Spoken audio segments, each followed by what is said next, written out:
correct. No doubt in your mind. 0, 100% certain. Not even a scintilla. Not a scintilla. 100% certain, Senator. Do you swear to God? I swear to God. That's all I have, Judge, concluded the senator. And that's all he needed. If Judge Kavanaugh believed in God, then that was that.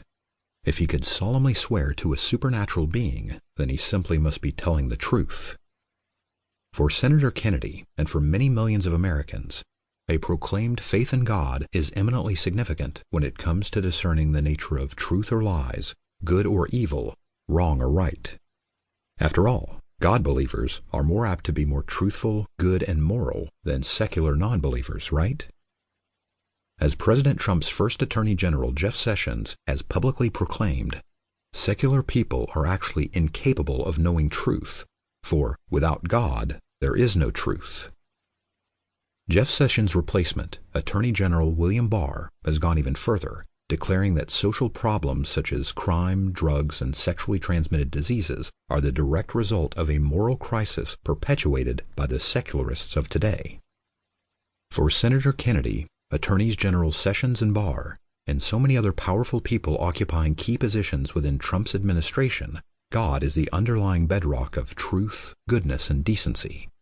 Without God, according to their perspective, moral life simply isn't possible. It's an oddly ironic perspective to be trumpeted by people supporting a president who is among the most morally bankrupt leaders we've ever had. But nonetheless, it's a perspective that rests on centuries of certitude. Theistic morality. The insistence that morality depends upon God remains one of the most widespread, popularly held notions. As Ivan, one of the main characters in Dostoevsky's The Brothers Karamazov, declares, if there is no God, then everything, including sexual assault, would be permitted. Or in the words of leading contemporary Christian philosopher Alvin Plantinga, God himself is the origin of moral constraints. It is his will, his commands or approvals that determine what is right and wrong, morally acceptable or morally objectionable. Or, in the even more definitive words of Donald Trump supporter and top evangelical apologist William Lane Craig, the concept of morality loses all meaning in a universe without God. There can be no right and wrong. Without God, good and evil do not exist.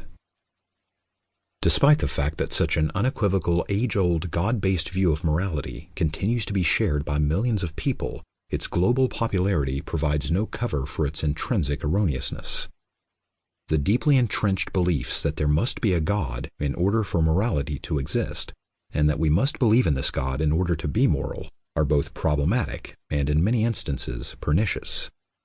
And while such a theistic approach to ethical behavior may have served humans well in bygone centuries, today, given our advanced understanding of human evolution, moral psychology, neurology, sociology, etc., this God-based morality is at best unhelpful, and at worst maladaptive. Thus, while I can't speak to the veracity of Judge Kavanaugh's denials of Dr. Ford's accusations, I can confidently assert that his publicly purported belief in God during a United States Senate Judiciary Committee hearing should not, in any way, be accepted as some sort of ultimate guarantee of his truthfulness, his character, or his moral compass.